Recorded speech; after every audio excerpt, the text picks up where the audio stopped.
বিসমিল্লাহির রহমানির রহিম। সবাই কেমন আছেন? আসসালামু আলাইকুম। ধন্যবাদ সবাইকে।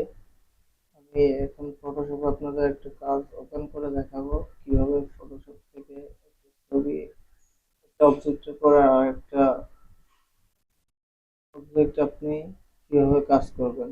প্রথমে আমি একটা ছবি সিলেক্ট করলাম ফাইল থেকে,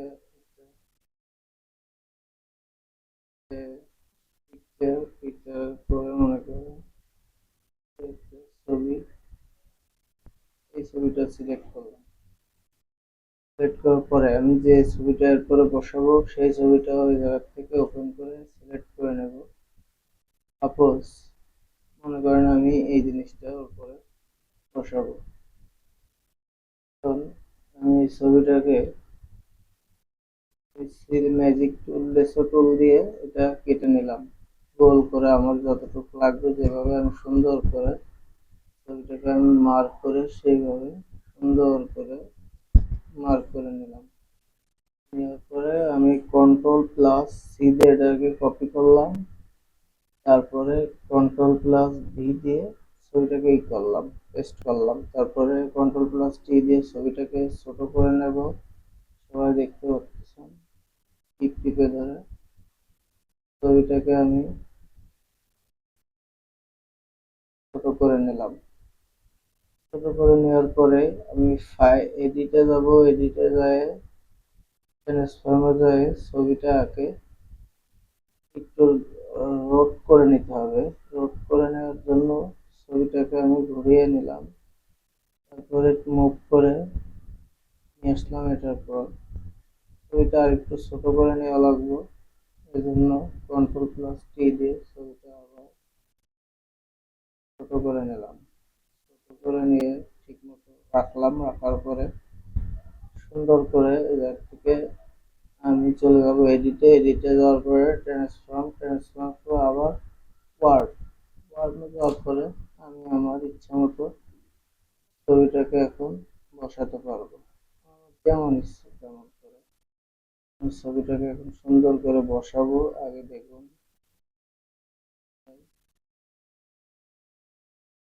কিভাবে ছবিটাকে আমি এডিট করি।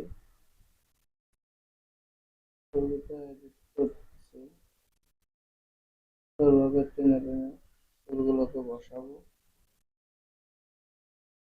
ছবিটা বসানো হয়ে গেলে তারপর আপনাদেরকে করে দেখাবো কিভাবে ছবিটা সেট করতে হবে।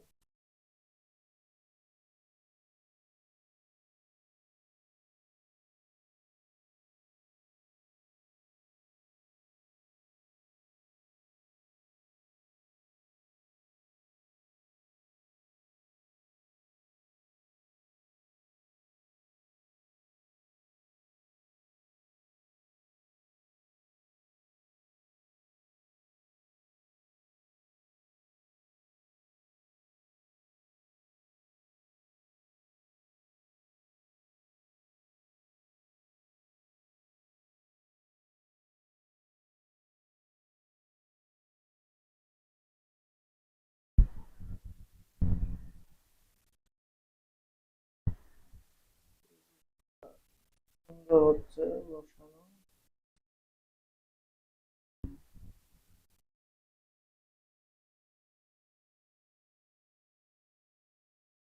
হয়ে গেছে, প্রায় একটু বাকি আছে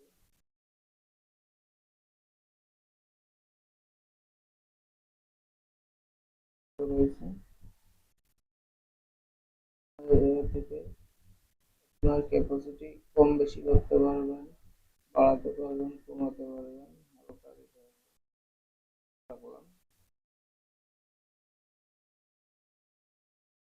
ক্লাস থেকে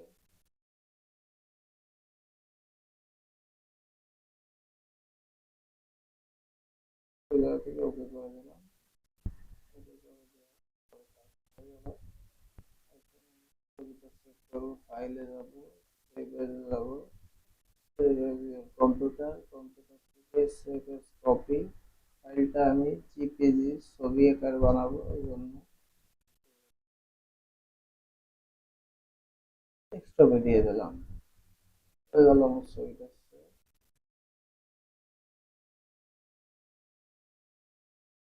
এডিট করা হয়ে গেলে দেখেন।